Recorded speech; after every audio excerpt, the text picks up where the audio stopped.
ഞങ്ങൾ ഇവിടെ ഒരു പുതിയ അധ്യായം ആരംഭിക്കുകയാണ്. സീറോ മലബാർ സഭയുടെ സിനഡ് അംഗീകരിച്ച കുർബാന, മാർപ്പാപ്പ നിർദ്ദേശിച്ച ഏകീകൃത കുർബാന അർപ്പിക്കുന്നതിന് അനുകൂലമായി പ്രവർത്തിച്ചുകൊണ്ടിരിക്കുന്ന എല്ലാ സംഘടനകളെയും ഞങ്ങൾ ഇവിടെ അണിനിരത്തുകയാണ്. ആ സംഘടനകള് ഒന്നിച്ച് ഒരു ഏകോപന സമിതി ഉണ്ടാക്കിയിട്ടുണ്ട്. അതിന്റെ പേര് one church one movement, one church one കുർബാന മൂവ്മെന്റ് എന്നതാണ്. അതിലെ അംഗങ്ങളായിരിക്കുന്ന സംഘടനാ നേതാക്കളെ ഞാൻ ഇവിടെ പരിചയപ്പെടുത്തുകയാണ്.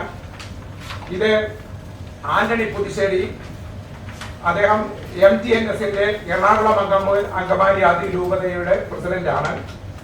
PK കുര്യാക്കോസ്, ഇദ്ദേഹം സംയുക്ത സഭാ സംരക്ഷക സമിതിയുടെ വൈസ് പ്രസിഡന്റാണ്. ശരിക്കും പ്രസിഡന്റ് അഡ്വക്കേറ്റ് മത്തായി മുതിരേജിയാണ്. അദ്ദേഹമാണ് വരാനിരുന്നത്. അദ്ദേഹത്തിന് തൃശൂർ കോടതിയിൽ കേസുകൾ അറ്റൻഡ് ചെയ്യേണ്ടത് കൊണ്ട് വരാൻ സാധിച്ചില്ല. അതുകൊണ്ട് വൈസ് പ്രസിഡന്റ് വന്നിരിക്കുകയാണ്. ഞാൻ PS ജോസഫ്, ഈ വൺ ചർച്ച് വൺ കുർബാന മൂവ്മെന്റിന്റെ കൺവീനറാണ്. അദ്ദേഹം Joseph P. Abraham, church protection കൗൺസിലിന്റെ പ്രസിഡന്റാണ്. ഡോക്ടർ MP ജോർജ്, അദ്ദേഹം കാത്തലിക് നസ്രാണി അസോസിയേഷൻ എന്ന സംഘടനയുടെ പ്രസിഡന്റാണ്. അങ്ങനെ മാധ്യമപ്രവർത്തകര് നേരത്തെ ചോദിക്കുമായിരുന്ന ഒരു ചോദ്യമുണ്ട്. ഞങ്ങൾ ഓരോരുത്തരും ഇവിടെ പ്രസ് കോൺഫറൻസ് നടത്തുമ്പോൾ എത്ര സംഘടനകളുണ്ട് എന്ന് ചോദിക്കുമായിരുന്നു. 4 സംഘടനകളെ ഉള്ളൂ. ആ 4 സംഘടനകളുടെയും നേതാക്കന്മാർ ഇന്നിവിടെ വന്നിട്ടുണ്ട്. ഞങ്ങൾ ഒറ്റക്കെട്ടായിട്ട് ഇനി അങ്ങോട്ട് മുന്നോട്ട് പോവുകയാണ്. ഇപ്പോൾ സഭ വളരെ ക്രിട്ടിക്കലായിട്ടുള്ള ഒരു സിറ്റുവേഷനെ അഭിമുഖീകരിച്ചു കൊണ്ടിരിക്കുകയാണ്. മെട്രോപൊളിറ്റൻ വികാരി മാർ ജോസഫ് പാംപ്ലാനി ഈ അതിരൂപതയെ വിമതർക്ക് അടിയറ വെക്കാനുള്ള ചില നടപടിക്രമങ്ങളുമായിട്ട് മുന്നോട്ട് പോവുകയാണ്. സമവായം എന്ന് ഓമന പേരിട്ടുള്ള ചില സംവിധാനങ്ങളുമായിട്ട് മുന്നോട്ട് പോവുകയാണ്. അതുകൊണ്ടാണ് ഞങ്ങൾക്ക് ഇപ്പോൾ പ്രക്ഷോഭ പരിപാടികളുമായിട്ട് മുന്നോട്ട് പോകേണ്ട ഒരു സിറ്റുവേഷൻ ഉണ്ടായിരിക്കുന്നത്. ആയതിനെ പറ്റി വിശദമായിട്ടുള്ള ഓരോ കാര്യങ്ങൾ ഓരോ സംഘടനാ നേതാക്കളും നിങ്ങളോട് പറയുന്നതാണ്. ഞാൻ MTNS-ന്റെ റീജിയണൽ പ്രസിഡന്റാണ്. അങ്കമാലി രൂപതയുടെ നമ്മൾ കുർബാന പ്രശ്നം എന്ന് പറഞ്ഞു നിങ്ങളെ കണ്ടമാനം ഞങ്ങൾ ഓരടിപ്പിക്കുന്നുണ്ട്. അതൊരു അന്തർലീനമായ യഥാർത്ഥ പ്രശ്നം കുർബാന പ്രശ്നമല്ല എന്ന് പറയാൻ വേണ്ടി കൂടിയാണ് ഞങ്ങൾ പലപ്പോഴും വരാറ്. ഇപ്പോൾ അത് മറ നീക്കി പല കാര്യങ്ങളും പുറത്തു വന്നുകൊണ്ടിരിക്കുകയാണ്. അത് അടുത്ത ഘട്ടത്തിലേക്ക് ഓരോരുത്തർ സംസാരിക്കുമ്പോൾ നിങ്ങളത് പറയും. എന്തെന്നാല് നമുക്ക് കാണാം, ഒരു മതം എന്നുള്ളത് ഏത് കാലഘട്ടത്തിലും ഉത്ഭവിച്ചത് ധർമ്മവും സത്യവും സംരക്ഷിച്ച് പോകുന്ന ഒരു സംവിധാനം സമൂഹത്തിൽ ഉണ്ടാകുവാൻ വേണ്ടിയാണ്. അപ്പോൾ അതിന്റെ ധാർമ്മിക ആചാര്യന്മാർ, ആത്മീയ ആചാര്യന്മാർ ആ സത്യധർമ്മങ്ങൾ പുലർത്തുന്നവരായിരിക്കണം. ഇത് മതം തന്നെ ആയിക്കൊള്ളട്ടെ. അത്തരത്തിൽ സീറോ മലബാർ സഭയുടെ തലപ്പത്തിരിക്കുന്ന റാഫേൽ തട്ടിൽ എന്ന് വിളിക്കുന്ന ഞങ്ങളുടെ സഭയുടെ അധികാരി, ഒപ്പം അദ്ദേഹത്തിന്റെ വികാരി ആയിരിക്കുന്ന എറണാകുളം അങ്കമാലി അതിരൂപതയുടെ ചാർജ് വഹിക്കുന്ന അദ്ദേഹം, ഇവർ രണ്ടുപേരും ഇപ്പോൾ ജനുവരിയിൽ നടന്ന സിനഡിന് ശേഷം എറണാകുളം അങ്കമാലി അതിരൂപതയുടെ പ്രശ്നങ്ങളെ പഠിച്ച് മനസ്സിലാക്കി പരിഹരിക്കേണ്ട വ്യക്തികളാണ്, ആത്മീയ ആചാര്യന്മാരാണ്. പക്ഷെ സംഭവിക്കുന്നത് എന്താണെന്ന് നമ്മൾ കാണേണ്ടത്, നമ്മൾ തൊട്ടു മുമ്പുണ്ടായിരുന്ന ബോസ്കോ പുത്തൂർ പിതാവ് 1 വർഷത്തോളം ഇവിടെ ഇരുന്നതാണ്. അദ്ദേഹത്തിന്റെ അവസാന കാലഘട്ടങ്ങളിൽ അദ്ദേഹം സഭയെ മനസ്സിലാക്കുകയും എറണാകുളത്തെ വൈദികരുടെ ലക്ഷ്യം എന്താണെന്ന്, കുർബാന പ്രശ്നമല്ല അവരുടെ ലക്ഷ്യമെന്ന് വ്യക്തമായി മനസ്സിലാക്കിയപ്പോൾ അദ്ദേഹം നടപടികളെടുത്ത് ശക്തമായിട്ട് മുന്നോട്ട് പോകുന്ന ഘട്ടത്തിലാണ് അദ്ദേഹത്തെ അവിടെ നിന്ന് നീക്കം ചെയ്തുകൊണ്ട് മാർ പാംപ്ലാനിയും അതുപോലെ തന്നെ മാർ തട്ടിലിനും ആ കാര്യങ്ങളിലേക്ക് അധികാരങ്ങൾ കൈമാറ്റപ്പെട്ടത്. നമുക്ക് കാണാവുന്ന ഒരു കാര്യം, ആ സിനഡിന്റെ അവസാന സമയത്ത് സംഭവിച്ച നാടകങ്ങൾ നമ്മളെല്ലാവരും കണ്ടതാണ്.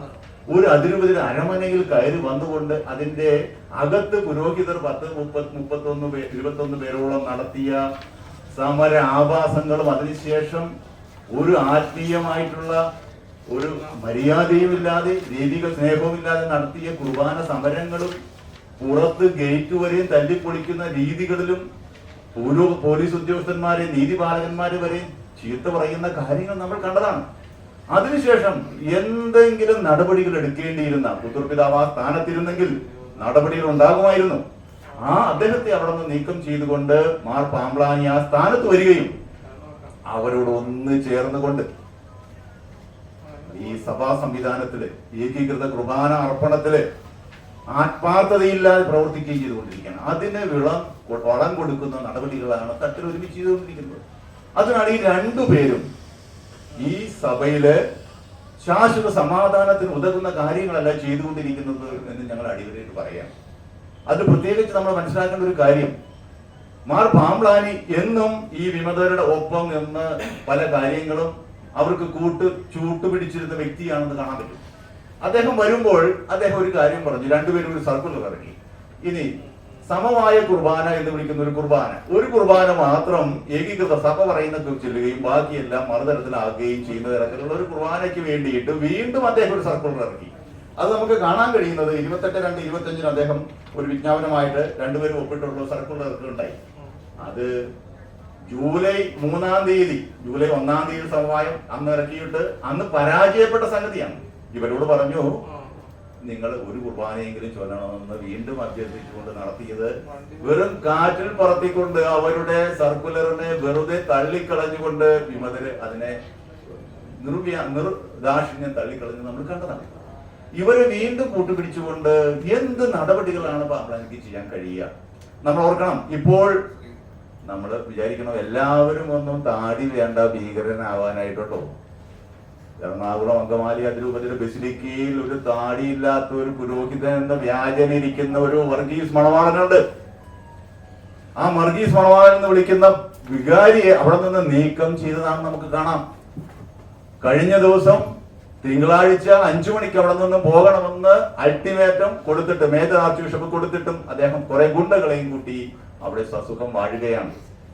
ഇവിടെ കാനോനിക നിയമങ്ങളൊന്നും ഇല്ലെന്നാണോ ധരിക്കുന്നത്? ധാരാളം ആവശ്യത്തിനുള്ള നിയമങ്ങളും അതിന് അതിരൂപതയിലെ ജഡ്ജിമാരും ഒക്കെ ഉണ്ട്, സഭാ സംവിധാനങ്ങളുണ്ട്. ഇതൊന്നും ഉപയോഗിക്കാതെ ഇവരെ ചേർത്ത് പിടിച്ചുകൊണ്ട് മുന്നോട്ട് പോകുമ്പോൾ ഇതിനൊരു തീരുമാനം ഉണ്ടാകില്ലെന്ന് മാത്രമല്ല, ഞങ്ങളുടെ ഈ സമൂഹം നശിക്കുന്ന തരത്തിലേക്ക് വന്നിരിക്കുകയാണ്. തമ്മിൽ തല്ലി മരിക്കുക വേണ്ടിയുള്ള ഒരു പ്രശ്നത്തിലേക്കാണ് എത്തിക്കുന്നത് ഞങ്ങൾ സംശയിക്കുകയാണ്. ഈ അവസരത്തിൽ ഞങ്ങൾ ശക്തമായിട്ട് പറയുകയാണ്, മാർ പാമ്പ്ലാനിയും മാർ തട്ടിലും ഈ സഭയെ ഇനി നശിപ്പിക്കാൻ അനുവദിക്കാൻ ഞങ്ങൾക്ക് സാധ്യമല്ല. അതിനാൽ അവർ ഇവിടെ നിന്ന് രാജിവെച്ച് മാറണം. മാർപ്പാപ്പയെ സിനഡിനെ അനുസരിച്ചുകൊണ്ട് വേണം ഇവിടെ പ്രവൃത്തികളെല്ലാം ചെയ്യാനായിട്ട്. ഇവർക്ക് കഴിവില്ല എങ്കിൽ ആ സ്ഥാനത്ത് തുടരരുത്.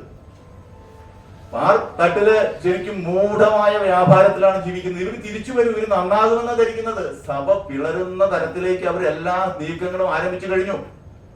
അതിനാൽ ഒരു കാരണവശാലും ഇനി ഞങ്ങൾ ഈ സഭയിൽ നടക്കുന്ന ഈ വിമതരോടൊപ്പം ഒപ്പം ചലിക്കുന്ന മാർ പാമ്പ്ലാനെയും മാർ തട്ടിലിനെയും ഞങ്ങൾക്ക് വിശ്വാസം എടുക്കാൻ കഴിയില്ല. അവർ രാജിവെച്ച് പുറത്തു പോകണം എന്നാണ് പറയുന്നത്. അതിന് വ്യക്തമായ കാരണങ്ങളുണ്ട്. സഭയുടെ സമ്പത്തും സ്വത്തും കൊള്ളയടിച്ച് കൊണ്ടുപോകാൻ പറ്റുന്ന തരത്തിൽ കാര്യങ്ങൾ എത്തിച്ചുകൊണ്ടിരിക്കുന്ന ചില സംവിധാനങ്ങളുണ്ട്. എന്നെ തുടർന്ന് പറയുന്ന വ്യക്തി അത് പറയും. അത്രത്തോളം എറണാകുളം അങ്കമാലി അതിരൂപതയുടെ പ്രശ്നങ്ങൾ രൂക്ഷമായിക്കൊണ്ടിരിക്കുകയാണ്. അവർ ആദ്യം പറയും കുർബാന പ്രശ്നം പറയുമ്പോൾ ഞങ്ങൾ അങ്ങോട്ട് തിരിയില്ല എന്ന് പറയും. കുറച്ചു കഴിയും പറയും നമ്മളുടെ പഴയ കർദിനാളിനെ മാറ്റിയല്ലോ, ആലഞ്ചേരി മാറണമെന്ന് പറയും. കുറച്ചു കഴിയും പറയും ഞങ്ങളുടെ പാരമ്പര്യത്തിന്റെ ഭാഗമായ മാർത്തോമാശ്രീയോ വന്നില്ലെന്ന് പറയും. അങ്ങനെ സഭയിലെ പാരമ്പര്യത്തെയും പലതിനെയൊക്കെ പലതരത്തിലും മാറ്റി പറഞ്ഞും അവർ പല തന്ത്രങ്ങളും എടുത്ത് എന്താണോ യഥാർത്ഥ വസ്തുതയിൽ നിന്ന് തെന്നി മാറിക്കൊണ്ട് അവരൊരു അസ്വസ്ഥത സൃഷ്ടിച്ചുകൊണ്ട് മുന്നോട്ട് പോകും. അതാണ് അവരുടെ തന്ത്രം. അതുകൊണ്ട് ഇനി അതിനെ അനുവദിക്കാൻ ഞങ്ങൾക്ക് സമ്മതിക്കില്ല. ഞങ്ങളുടെ സഭയിൽ ഉണ്ടാകുന്ന പ്രശ്നത്തിന്റെ അതിന്റെ പർവ്വതീകരിക്കപ്പെട്ട ഒരു ഘട്ടത്തിൽ എത്തിക്കഴിഞ്ഞു. അതിനെക്കുറിച്ച് തുടർന്ന് പ്രിയപ്പെട്ട CPOയുടെ ജോസഫ് സംസാരിക്കുന്ന ഏകം കംഫർട്ടേറ്റി എന്ന പേരിൽ ഒരു ട്രസ്റ്റ് ക്രിയേറ്റ് ചെയ്തിരിക്കുകയാണ്. ഞങ്ങളുടെ സഭയുടെ നിയമങ്ങളും ചട്ടങ്ങളും അനുസരിച്ച് കാനോൻ നിയമപ്രകാരം പുരോഹിതന്മാർക്ക് സഭയുടെ പെർമിഷൻ ഇല്ലാതെ ഒരു ട്രസ്റ്റ് സ്റ്റാർട്ട് ചെയ്യാനുള്ള യാതൊരു അവകാശങ്ങളുമില്ല. അതുകൊണ്ട് ലംഘിച്ചുകൊണ്ട് ശ്രീമാൻ ജോയി കണ്ണമ്പുഴ സെറ്റിലറായിട്ടും പോൾ ചിന്നപ്പള്ളി ട്രസ്റ്റി ആയിട്ടും ഏകദേശം 10ഓളം പേരെ ആഡ് ചെയ്തുകൊണ്ട്, അതായത് ജെറി ഞാളി ഉൾപ്പെടെയുള്ള അച്ഛന്മാരെ ആഡ് ചെയ്തുകൊണ്ട് ട്രസ്റ്റ് ക്രിയേറ്റ് ചെയ്തിരിക്കുകയാണ്. ഈ ട്രസ്റ്റ് സീറോ മലബാർ സഭയെ പാരലി കൺട്രോൾ ചെയ്യാൻ വേണ്ടിയുള്ള ഒരു സംവിധാനമായിട്ടാണ് അവർ സ്റ്റാർട്ട് ചെയ്തിരിക്കുന്നത്. ഞാൻ അതിൻ്റെ ട്രസ്റ്റ് ഡീഡ് ചെക്ക് ചെയ്ത് കഴിഞ്ഞപ്പം ഏകദേശം 33ഓളം ഒബ്ജക്റ്റീവ്സ് ആണ് അതിനകത്ത് അവർ വെച്ചിരിക്കുന്നത്. അവരുടെ പ്രൈമറി ആയിട്ടുള്ള ഒബ്ജക്റ്റീവ് എന്ന് പറയുന്നത് ജനാഭിമുഖ കുർബാന നടപ്പിലാക്കുവാൻ വേണ്ടിയുള്ള എല്ലാ സംവിധാനങ്ങളും ഈ ട്രസ്റ്റ് ചെയ്യുമെന്നാണ് പറയുന്നത്. അതിന്റെ അർത്ഥം ഈ ട്രസ്റ്റ് തന്നെ ഒരു പാരലൽ സഭയാണ്. അങ്ങനെയാണെങ്കിൽ അവർക്ക് സഭ വിട്ടു പോയാൽ പോരെ. രണ്ടാമതായിട്ട് അവർ പറയുന്നത് അവർക്ക് സ്കൂളുകൾ സ്റ്റാർട്ട് ചെയ്യണം, കോളേജുകൾ സ്റ്റാർട്ട് ചെയ്യണം, റിട്രീറ്റ് സെന്റേഴ്സ് സ്റ്റാർട്ട് ചെയ്യണം, ചാനലുകൾ സ്റ്റാർട്ട് ചെയ്യണം. പാരലി അച്ഛന്മാരുടെ വെള്ളമൊക്കെ അണിഞ്ഞുകൊണ്ട് തന്നെ ഇവരെ സഭാ സംവിധാനങ്ങൾ അട്ടിമറിച്ചുകൊണ്ട് ഇവർ വേറെ സംവിധാനങ്ങൾ സ്റ്റാർട്ട് ചെയ്യാൻ ആരംഭിക്കുകയാണ്. ഇതിൻ്റെയൊക്കെ ഉള്ളിൽ ഒളിഞ്ഞിരിക്കുന്ന ഒരു സംവിധാനമുണ്ട്. ഇവർ ക്രിയേറ്റ് ചെയ്യുന്ന കാരണം എറണാകുളം അങ്കമാലി അതിർത്തി സഭയ്ക്ക് ഇഷ്ടം പോലെ സ്വത്തുക്കൾ, ഇഷ്ടം പോലെ പള്ളികൾ, സ്ഥാപനങ്ങളുണ്ട്, ഹോസ്പിറ്റലുകളുണ്ട്. ഇതെല്ലാം ഈ ഏകം കോൺഫെഡറേറ്റയുടെ പേരിൽ അടിച്ചു മാറ്റിക്കൊണ്ട് ഇവിടുത്തെ അൽമാരുടെ സ്വത്ത് അടിച്ചു മാറ്റിക്കൊണ്ട് അവരുടെ സ്വന്തം പേഴ്സണൽ അക്കൗണ്ടിലേക്ക് കൊണ്ടുവരാൻ വേണ്ടിയുള്ള സംവിധാനങ്ങളാണ് ട്രസ്റ്റ് ക്രിയേറ്റ് ചെയ്ത് കൂടി അവരെ നടപ്പിലാക്കാൻ ഉദ്ദേശിക്കുന്നത്. ഞങ്ങൾക്ക് സഭാ നേതൃത്വത്തോട് പറയുവാനുള്ളത്, ഈ ട്രസ്റ്റ് ക്രിയേറ്റ് ചെയ്ത അച്ഛന്മാരെ കാനൂനിക നിയമപ്രകാരം സഭയിൽ നിന്ന് പുറത്തുവാക്കാൻ വേണ്ടി വേറെ പ്രൂഫുകളുടെ ഒന്നും ആവശ്യമില്ല. ഇമ്മീഡിയറ്റ്ലി ഈ ട്രസ്റ്റുമായിട്ട് ബന്ധപ്പെട്ട അച്ഛന്മാരെ സഭയിൽ നിന്ന് പുറത്താക്കുകയും സഭാവിശ്വാസികളുടെ സ്വത്ത് അടിച്ചു മാറ്റാനുള്ള സംവിധാനങ്ങളെ പ്രൊട്ടക്ട് ചെയ്യുകയും ചെയ്യുന്ന ഒരു ബാധ്യത സഭാ സംവിധാനത്തിനുണ്ട്. അത് മേജർ ആർച്ച് ബിഷപ്പ് മാർ പാംബ്ലാനിയും നടപ്പിലാക്കണമെന്ന് ഞങ്ങൾ ശക്തമായിട്ട് പത്രസമ്മേളനത്തിലൂടെ ആവശ്യപ്പെടുകയാണ്. അതിലൊക്കെ ഉപരിയായിട്ട് ഇതിനകത്ത് ഓൾറെഡി ഞാൻ മനസ്സിലാക്കിയിടത്തോളം ഈ ട്രസ്റ്റിന് ഓൾറെഡി ബാങ്ക് അക്കൗണ്ട് സ്റ്റാർട്ട് ചെയ്തു. ആരും അറിയത്തില്ലാത്ത അയ്യമ്പുഴ കേന്ദ്രീകരിച്ചുള്ള അവർ അഡ്രസ്സ് സ്റ്റാർട്ട് ചെയ്തു, ഒരു ഓഫീസ് സ്റ്റാർട്ട് ചെയ്തു. പാരലി മുക്കാൽ സമയം അവർ അവിടെ സ്പെൻഡ് ചെയ്യുകയാണ്.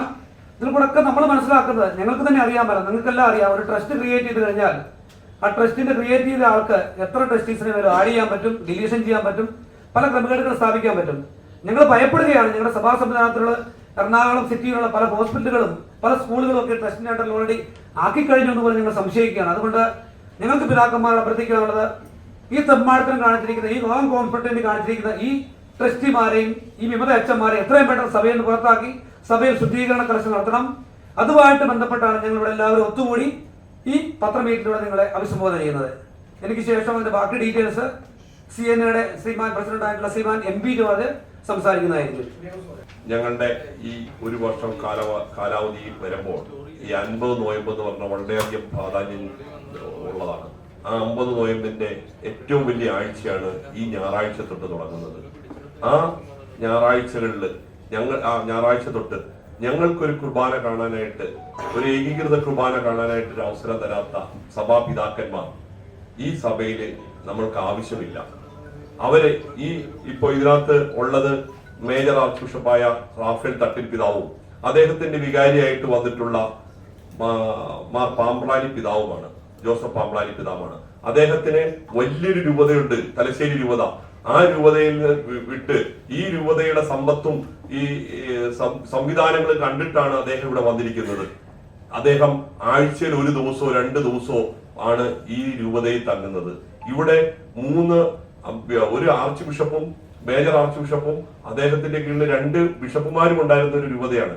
ആ രൂപതയിൽ ആഴ്ചയിൽ ഒരിക്കൽ 1 ദിവസമാണ് ഒരു പിതാവ് ഇവിടെ വന്ന് എന്തെങ്കിലും കാര്യത്തിന് വേണ്ടി വരുന്നത്. അതുപോലെ തന്നെ ഇവിടെ കുര്യായുണ്ട്. ആ കുര്യായിനെ കൈയും കാലും കെട്ടിയിട്ടിരിക്കുന്ന പോലെയാണ് ഇരിക്കുന്നത്.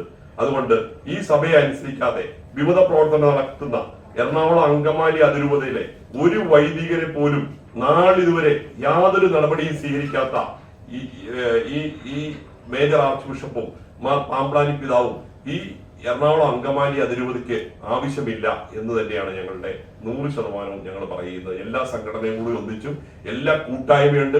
328 പള്ളികളുണ്ട് ഈ രൂപതയിൽ. ഈ 16 ഫൊറോനകളിലായിട്ട് 328 പള്ളികളുണ്ട്. ഈ പള്ളികളിലുള്ള കൂട്ടായ്മ എല്ലാവരും കൂടി ഒറ്റയടിക്കെടുത്ത തീരുമാനമാണ്. ഇനി ഈ 2 പിതാക്കന്മാര് നമുക്ക് ആവശ്യമില്ല. സഭയെ വിഭജിച്ച് സമ്പത്ത് കൊള്ളയടിക്കാൻ ശ്രമിക്കുന്ന വിമത പുരോഹിതരെ ചേർത്ത് പിടിക്കാൻ ശ്രമിക്കുന്ന ഈ തട്ടിലും പാമ്പ്ലാനി പിതാവും സഭയിലെ ആവശ്യമില്ല. സഭാ തലവനെ സീറോ മലബാർ സഭയ്ക്ക് ആവശ്യമില്ല. അതിനാൽ 2 പേരും സ്ഥാനമൊഴിഞ്ഞ് രാജിവെച്ച് മാർപ്പാപ്പയ്ക്ക് അവരുടെ രാജിക്കത്ത് സമർപ്പിച്ചുകൊണ്ട് ഈ സഭയെ രക്ഷിക്കണം. ഇല്ലെങ്കിൽ ഞങ്ങൾ വിശ്വാസികൾ 4 വർഷക്കാലമായി ഒരു വിശുദ്ധ കുർബാനയ്ക്ക് വേണ്ടി അലഞ്ഞു തിരിഞ്ഞ് നടക്കുകയാണ്. ഇവര് തീരുമാനിച്ചാണ് ഇല്ലിസിറ്റ് എന്നുള്ളൊരു തീരുമാനം. ആ ഇല്ലിസിറ്റ് തീരുമാനത്തിൽ നിന്നാണ് ഇവര് ഇപ്പോൾ ഒരു കുർബാന അങ്ങോട്ട് ഒരു കുർബാന ഇങ്ങോട്ട് എന്നൊക്കെ പറഞ്ഞ ഓരോ നീക്കുപോക്കുകൾ ഉണ്ടായിക്കൊണ്ടിരിക്കുന്നത്. അതിന് ഒരു കാരണവശാലും വിശ്വാസ കൂട്ടായ്മ ഒരു കാരണവശാലും സമ്മതിക്കത്തില്ല. ഇപ്പം നേരത്തെ സംസാരിച്ച രണ്ടുപേര് ഈ കാനൻ ലോയെ പറ്റി പറഞ്ഞിരുന്നു. ഇതാണ് canon law, code of canon of the eastern churches. ഈ കാനൻ ലോയിലെ പ്രൊവിഷൻസിനെ മറികടന്നുകൊണ്ട് അല്ലെങ്കിൽ അതിനെ അവഗണിച്ചുകൊണ്ടുമാണ് മാർ ജോസഫ് പാംബ്ലാനി ഇപ്പോൾ ഇവിടെ ഈ രൂപതയിൽ ഭരണം നടത്തിക്കൊണ്ടിരിക്കുന്നത്. അതുകൊണ്ട് തന്നെയാണ് അദ്ദേഹം ഒഴിഞ്ഞു പോകണം എന്ന് ഞങ്ങൾ ആവശ്യപ്പെടുന്നത്. അതിനു വേണ്ടിയിട്ട് ഞങ്ങൾ ആദ്യം ഡയലോഗിന്റെ മാർഗം പല പ്രാവശ്യം നോക്കിയതാണ്, ഇനിയും നോക്കാൻ തയ്യാറാണ്. പക്ഷേ ആ ഡയലോഗിന്റെ മാർഗം ഫലപ്രദമാകുന്നില്ലെങ്കിൽ പ്രക്ഷോഭണങ്ങളുമായിട്ട് ഞങ്ങൾ മുന്നോട്ട് പോകുന്നതാണ്.